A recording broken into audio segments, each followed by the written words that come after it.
Okay, let's talk about some of the tools you're going to need to get started on doing laptop repairs. First and most basic is just a screwdriver. You could almost get away with doing a whole repair on a laptop with just a screwdriver. That's a Phillips. You should have a Phillips and a straight head. A smart thing to do might be to get a screwdriver kit like this one. This is my favorite one. It's made by a company called Velamin, and I like them because they're super cheap, and the tips of the screwdrivers don't wear out. A lot of cheap screwdrivers do, but this set does not. What does break, however, is the handles, and these two broke in half, but they are actually my favorite two screwdrivers that I use for doing laptop repair. It's that one and that one out of the Velamin case. And you'll see in the videos, these are the screwdrivers I mainly use for taking the laptops apart. I like that they broke because they fit in your hand easier and they're easier to maneuver, and that's what I use for screwdrivers. Now you could also get precision screwdrivers too. And I bought these at Radio Shack, and they're good for getting in the real fine screws. Then you're going to need pliers and wire cutters. Definitely need both of these. I recommend getting for pliers a set like this and with the wire cutters included. You get them at like Home Depot or Lowe's or any hardware store. And these will allow you to get into the more tinier places where mainly that's all you deal with laptops. You need a small set of tools as well. Definitely need to have a flashlight. Something where if a spot's dark you can see a little bit better. And a soldering iron is crucial. Now this is the soldering iron stand. And that's the soldering iron that I use. Just a simple Radio Shack 15-watt soldering iron. Does the job for me. This is the model number. It's a 64-2051B. And the stand, you get that separate, or sometimes they come in a combination. Another thing that's really wise to get is a desoldering iron, especially for power jacks. If you got some stingy power jacks that don't want to become disconnected, use this thing, which is desoldering iron. It's neat. You actually squeeze that little red thing, and then when you release it, you could suck the solder out through the soldering iron. Or you could use desoldering braid, which is another thing I use in conjunction with the desoldering iron, which seems to work great. This is the solder I use. 6040, 0.032 diameter rosin core solder. I get that at Radio Shack. And that's pretty much my soldering kit right there. Another must is a multimeter. You could find these ranging from like $10 to $100. This is a Radio Shack model. Not my favorite model. The one I use in the videos is my favorite model, which I got at Micro Center for like $10, so you can find them cheap. And what you just want to have are the basics. I mean, there's not too many features that I would recommend for multimeter, but one that I do is definitely to make sure it has a beep mode, where if you set it to test continuity and you touch the two leads together, you're going to get a beep, because I use that a lot when I do power jack repairs. And next is just to have some wire. When you're doing power jack repairs or different types of repairs, you can get this at any type of store like Radio Shack or order it online. Heat shrink tubing is a must. I use this quite a bit, especially when I'm doing power adapter repairs, where I have to replace the tip on a power adapter or do any kind of repair on a power adapter. Heat shrink tubing is another place you can get pretty much anywhere. I get mine at Radio Shack and Micro Center, but you can order it online.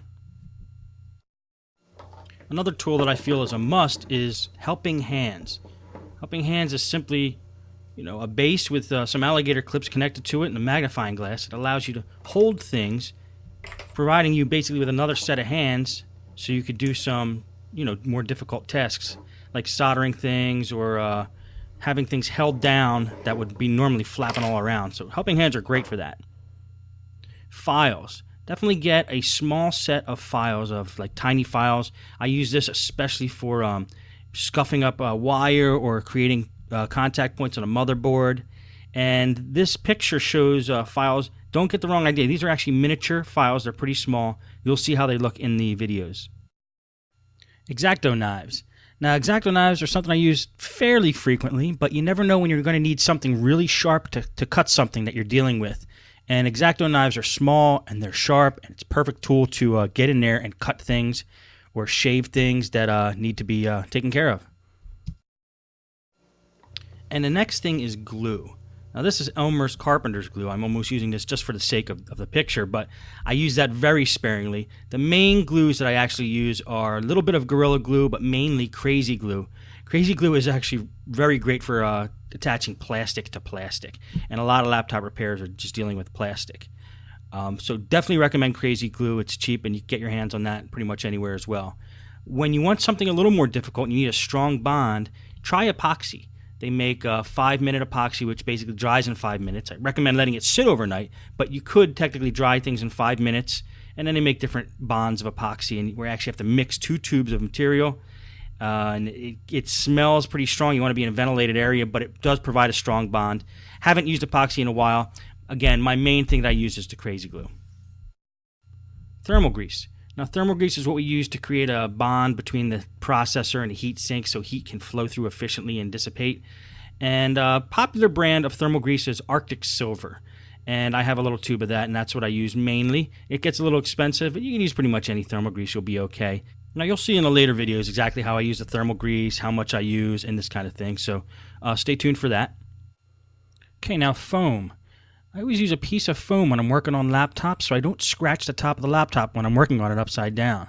You can also use it with circuit boards if you don't want like a delicate circuit board to touch the surface that you're working on.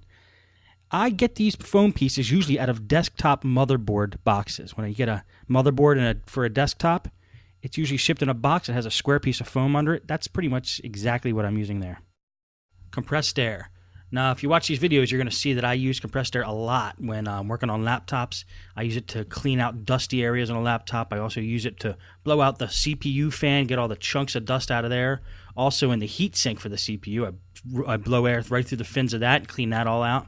Now, the only problem with compressed air is it's expensive. So if you're going to use a lot of it, I recommend using like a blower on a wet dry vac. And I talk about one that I recommend later in this video. A drill. A drill is a great thing to have if you ever need to drill holes in a laptop case, which I'll show you a couple of the videos. And get a good set of drill bits that aren't going to flake out on you if possible.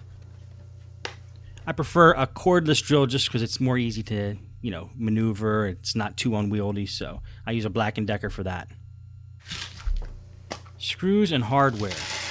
Every time I have some leftover screws or I acquire screws from anywhere that are small and tiny, I collect them. I put them in a small little case, store them up because you never know when you're going to need them. Now, it's nice to have a couple little cases around just to put screws and what rubber pieces and different things that you're going to be doing when we take apart laptops. Get yourself a tape measure or a ruler or something where you can make measurements or size things up if you need to do that, which will definitely happen, especially with laptop screens and that sort of thing. Get yourself a set of tweezers. Remember, you're working in very confined areas. If you drop a screw or if you need to remove a wire or get into a certain spot and you just can't do it with a pair of needle nose pliers, these are the tools you want to use. I'd buy a whole set of them so you have different varieties so you get in different areas. And definitely put some tweezers in your toolkit. Allen wrenches. Not terribly commonly used on laptops, but every once in a while you're going to encounter them. So it's probably wise to get just a cheap set of Allen wrenches or one of those all-in-one Allen wrench devices that have like 6 of them or 8 of them sticking out like this one here. Paintbrushes. I use these paintbrushes a lot. I think I got them at IKEA for like $7 for a whole set of them. And I use them to dust off certain parts of the laptop. It's a great thing to use as a duster, and you could always shake the dust out of them when you're done. But it's great for laptops because it doesn't scratch anything, and it gets all the dust out of the little crevices and crannies of the laptop. I love the Stinger 2.5 gallon wet dry vac, which was what this is here. Especially with the brush attachment, it's great for cleaning out keyboards, cleaning up all the dirt off of the top and bottom parts of the case of a computer. Even when you open up the computer, you can use that wet dry vac and suck out a lot of the dust that's on the inside. You'll see how I use it in the videos. Great tool to have in your shop. I definitely recommend it. It's not a necessity, but it's a good idea to have a socket set or something you can unscrew standoffs or bolts or something that's stuck onto a laptop there. And finally, if you look around, you're going to find computer repair kits that have most of the tools I talked about already in them. You get the pliers, the screwdrivers, soldering iron, a small drill in a lot of them, Allen wrenches, X-Acto knives, and tweezers.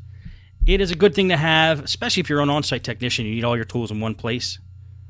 So definitely check them out. You can get them at Radio Shack, Micro Center, Newegg. Any big computer store is going to have something like that for you. Well, that's going to wrap up the tools that you need. I went through the basic tools. Some are more necessary than others. As you continue to watch the videos, you'll see what I use the most, and then you'll know what priority to get these tools. But that's a quick rundown of pretty much everything I use to get laptop repairs done. Hope it helped.